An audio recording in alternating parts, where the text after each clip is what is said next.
पिता का ऐसा फैसला जिससे बहू बेटे के होश उड़ गए। क्या बताऊँ मम्मी, आजकल तो बासी कड़ी में भी उबाल आया हुआ है।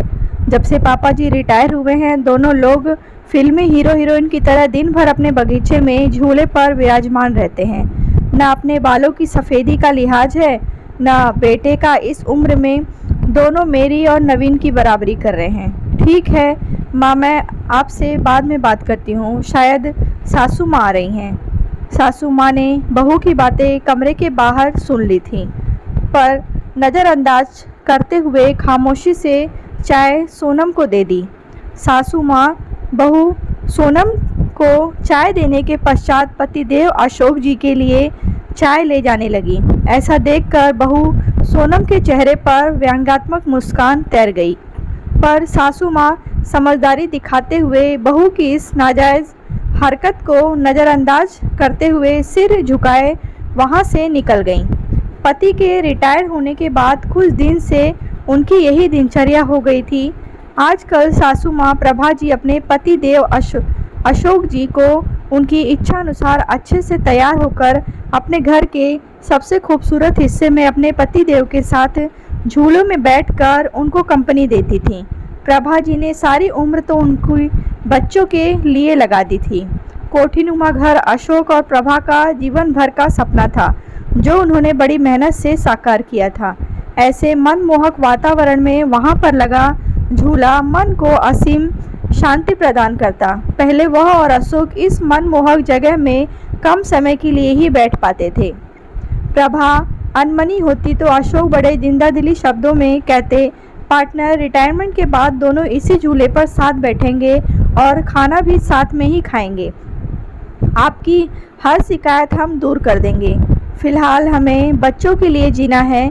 बच्चों के कैरियर पर बहुत कुछ बलिदान करना पड़ा। खैर, अब बेटा अच्छी नौकरी में था और बेटी भी अपने घर की हो चुकी थी। रिटायरमेंट के बाद घर में थोड़ी रौनक रहने लगी थी। अशोक जी को भी घर में रहना अच्छा लग रहा था। पहले तो बड़े पद पर थे तो कभी उनके कदम घर में टिकते ही नहीं थे, लेकिन उनकी बहू सोनम अपने पति नवीन को उसके माता पिता के लिए ताने देने का कोई मौका न छोड़ती। उसने उस कोने के बगीचे से छुटकारा पाने के लिए नवीन को एक रास्ता सुझाते हुए कहा, क्यों न हम बड़ी कार खरीद ले नवीन। आइडिया तो अच्छा है, पर रखेंगे कहाँ? एक कार रखने की ही तो जगह है घर में। नवीन थोड़ा चिंतित स्वर में बोला, जगह तो है ना, वो गार्डन तुम्हारा जहाँ आजकल दोनों लव बर्ड्स बैठते हैं। सोनम व्यंग्यात्मक स्वर में बोली। थोड़ा तमीज़ से बात करो, नवीन क्रोध से बोला। लेकिन फिर भी सोनम ने अपने पति को पापा जी से बात करने का मन बना लिया। अगले दिन नवीन कुछ कार की तस्वीरों के साथ शाम को अपने पिता के पास गया और बोला, पापा, मैं और सोनम एक बड़ी गाड़ी खरीदना चाहते हैं। पर बेटा, एक बड़ी गाड़ी तो घर में पहले ही है, फिर उस नई गाड़ी की रखने की भी जगह कहाँ है? अशोक जी ने प्रश्न किया। ये जो बगीचा है, यही गौराज बनवा लेंगे। वैसे भी सोनम से तो इसकी देखभाल होने से रही, और मम्मी कब तक देखभाल करेंगी? इन पेड़ों को कटवाना ही ठीक रहेगा।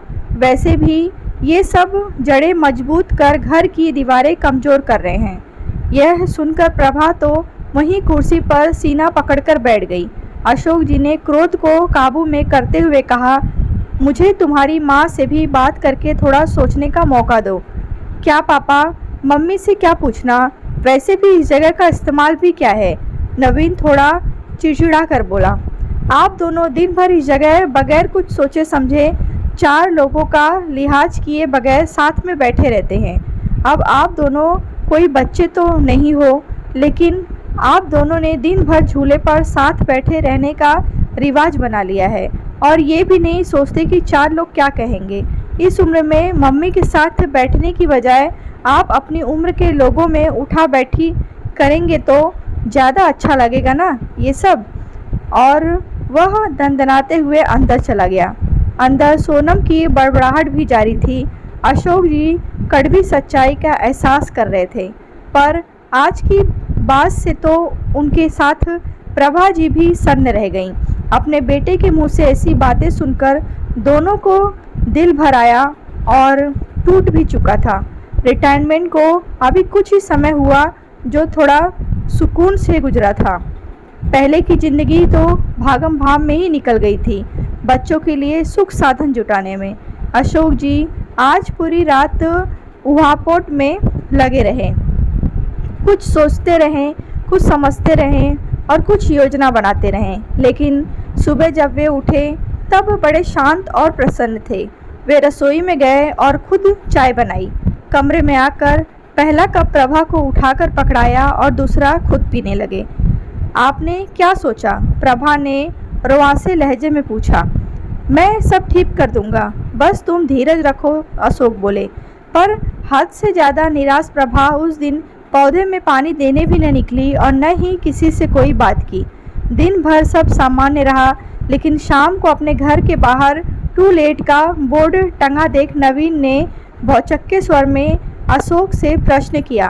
पापा, माना कि घर बड़ा है, पर ये टू लेट का बोर्ड किस लिए?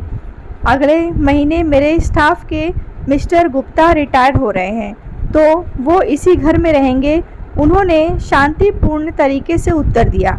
हैरान नवीन बोला, पर कहाँ? तुम्हारे पोर्शन में, अशोक जी ने सामान्य स्वर में उत्तर दिया।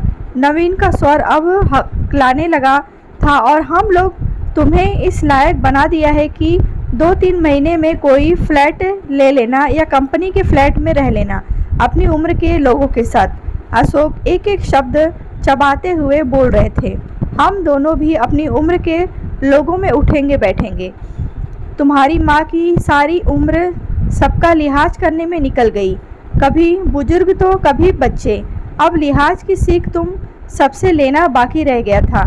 पापा, मेरा वो मतलब नहीं था, नवीन सिर झुकाकर बोला। नहीं बेटा, तुम्हारी पीढ़ी ने हमें भी प्रैक्टिकल बनने का सबक दे दिया।